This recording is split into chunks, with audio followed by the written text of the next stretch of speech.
Can a Christian vote Democrat? Let's find out.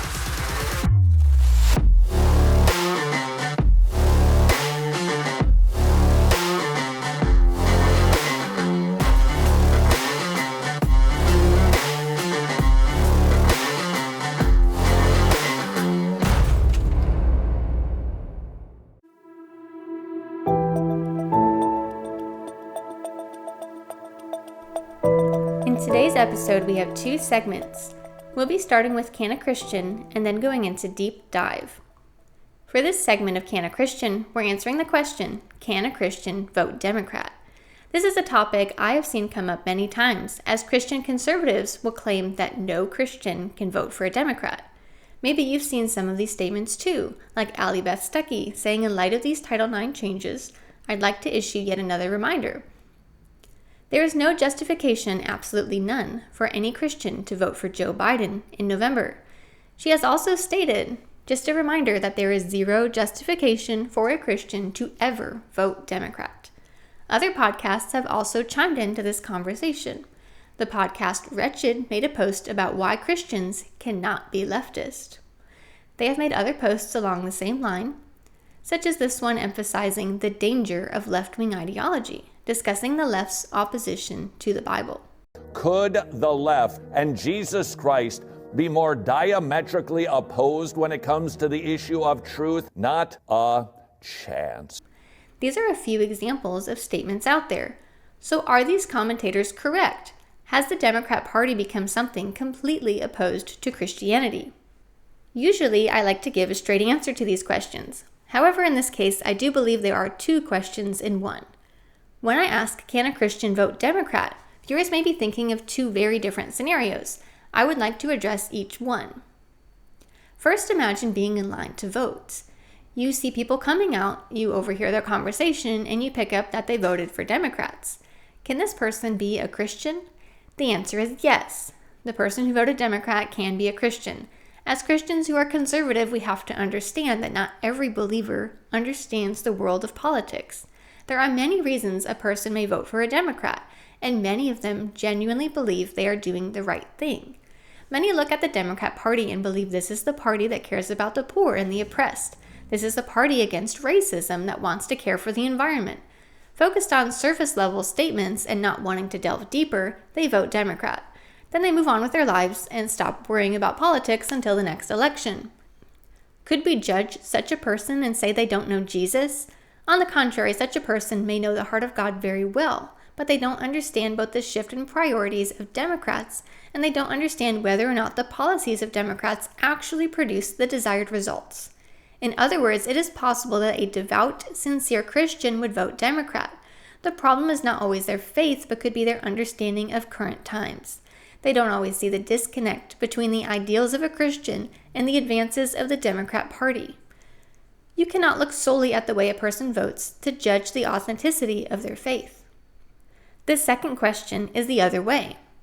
Suppose someone is a Christian.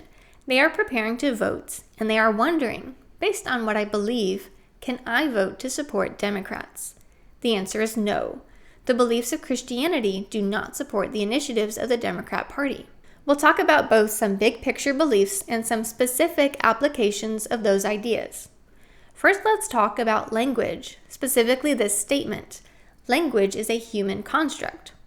For a Democrat, this statement is of great importance. If it is true that language is a human construct, then it is easily modifiable, and reality can quite easily be distorted, or as they might say, created. Some of you might say those aren't Democrats, those are just woke, crazy, far-left people. Well, let's look at the priorities of the Democrat Party according to their own website. We will work to ensure LGBTQ+ people are not discriminated against when seeking to adopt or foster children, protect LGBTQ+ children from bullying and assaults, and guarantee transgender students access to facilities based on their gender identity. What does this mean? This means if you are an adoption agency that wants to place children with a mother and father, or even just with someone who is the gender they were assigned at birth, you face discrimination charges for not placing a child with a transgendered person. If you are a principal wanting to protect girls from having boys in their bathrooms, you could face discrimination charges.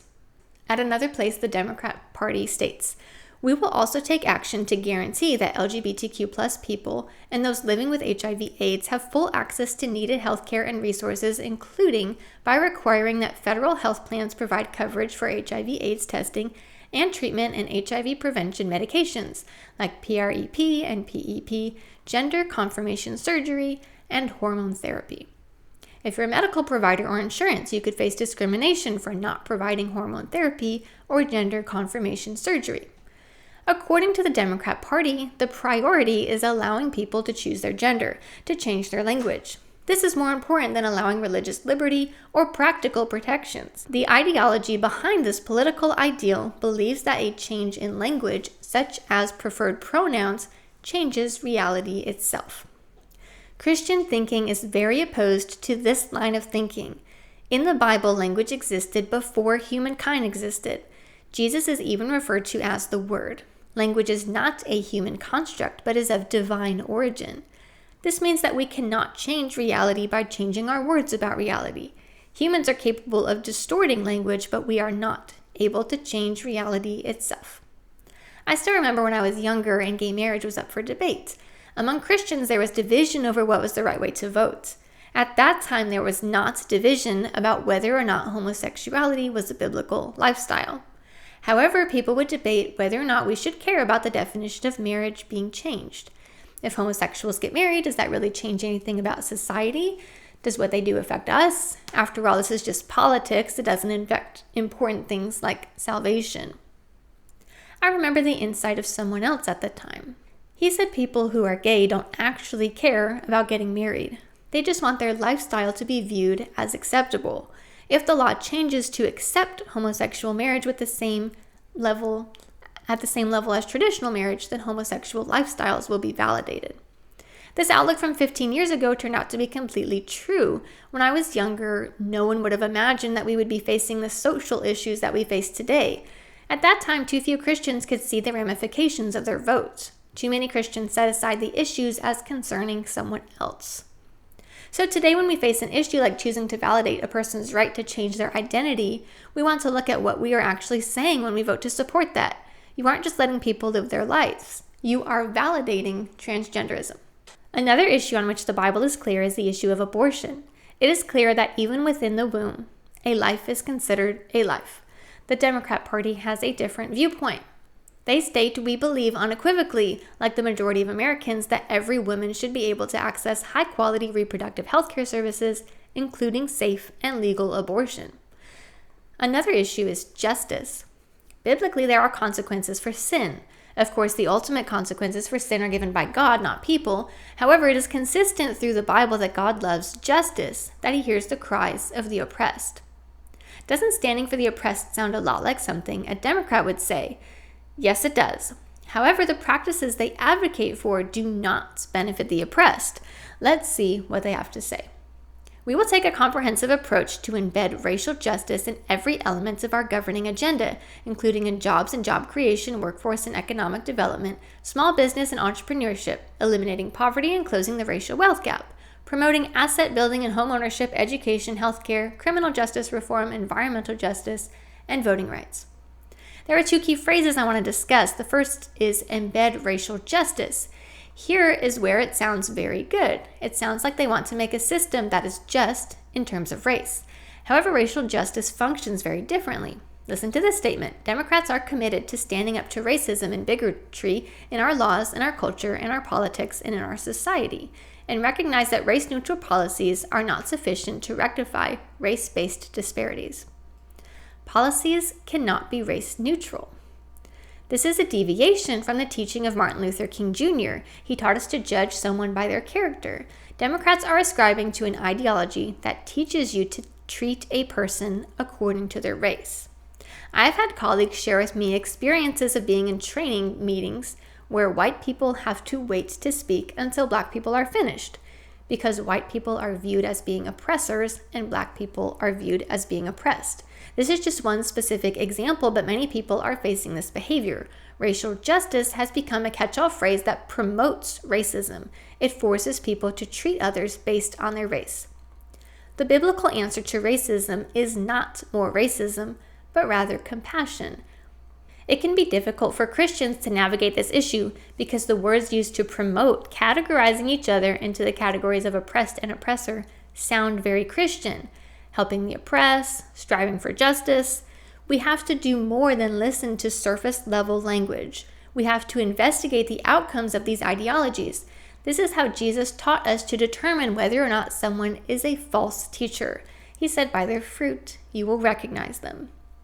Nothing could be more blatant than the organization Black Lives Matter. There was a time when uttering the words Black Lives Matter was a sort of litmus test to see if you were racist or not. You had to say the words, otherwise you were racist. And I don't even know how many Christians jumped right in, donating money, changing profile pictures, showing solidarity. Now more people realize how evil the ideology behind this organization is. They support violent protests and riots, and they actively work to undermine the nuclear family. They do not believe children should be raised by their mother and father. Their outlook on life is completely opposed to the life Christ calls us to live.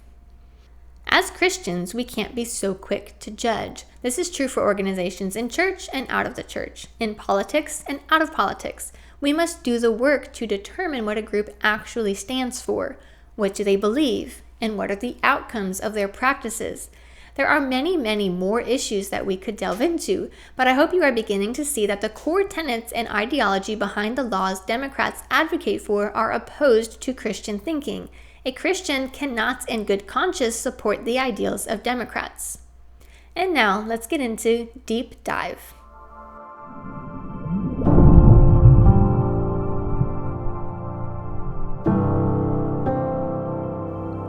For Deep Dive, we're going to make what may seem an unusual detour. To open up the segment, let's take a look at a controversial story. Kristi Noem, the governor of South Dakota, killing her dog. If you haven't heard about this story, it reminds me of something you might read about from the past, but no one would ever say in the present. Kristi Noem is writing a book and she's sharing different stories from the past of her life. This story was included. Essentially, she had a dog that was a menace. The dog was unsafe, untrainable, and a danger. Some people dispute this fact, but I am accepting Kristi Noem's story about her dog to be true. In fact, the dog, she said, had gone to the neighbor's chickens and ravaged them. So Kristi Noem put the dog down herself with her shotgun. This story has been met with tremendous outcry. Democrats and Republicans alike are trying to show how much they love dogs to show themselves morally superior.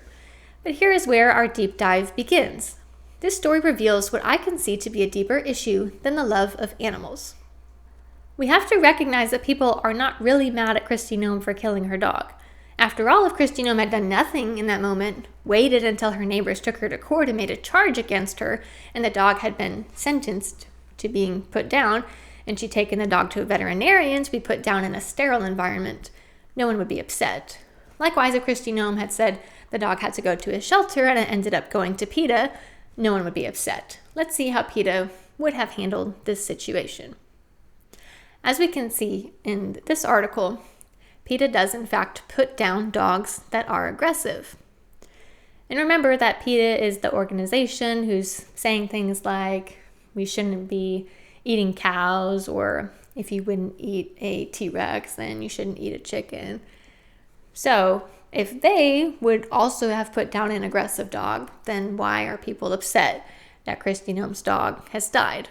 Well, Kristi Noem got her hands dirty. So why does that matter so much to us?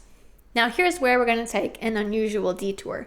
So I'm really just using this story with Kristi Noem to just highlight a bigger problem that we see in our culture. So bear with me. I'm going to bring up a story and it's going to seem totally off topic, but I will bring the connection back. So there's one Bible story, one character that's very famous from the Old Testament, that's David. Our Christians and non-Christians alike are familiar with the story of the boy who defeated Goliath. You may know or not know that he also became the king of Israel. He was a good king serving God faithfully, but his legacy was tainted by sin. David saw a beautiful woman that he wanted for himself, not to marry, but to enjoy. Fortunately for him, the woman was also happy to partake and her husband was away at war. There's one interesting note in the story, but to understand it, you have to know that at the time in Jewish culture, a person had certain duties to perform in order to be considered clean. And when I say clean, I mean literally, physically clean. This isn't a metaphor for having a clean heart. This is clean as in not spreading germs, not spreading disease. There were rules about what you had to do if you touched a dead animal or if you touched blood. So a woman on their period wasn't supposed to have sexual relations with anyone and had to go through this cleansing to be made clean. So here's our interesting note. Bathsheba had just become clean. We know this because 2 Samuel 11:4 says, "Then David sent messengers to get her, and when she came to the palace, he slept with her. She had just completed the purification rites after having her menstrual period. Then she returned home." So apparently someone had bothered to investigate whether or not she was ceremonially clean. Why does this matter to David? Well, you weren't supposed to lay with someone who was unclean. David made sure to sin righteously. When you hear that phrase, sin righteously, you should be cringing a little bit. Isn't righteousness the opposite of sin? How can someone sin righteously? Of course, I don't mean that David was actually righteous, but he wanted to still appear righteous, to be clean on the outside. Isn't that, after all, at the heart of so many of these issues? People aren't concerned about what is actually right or wrong in reality, but they only want what is clean, what won't get their hands dirty.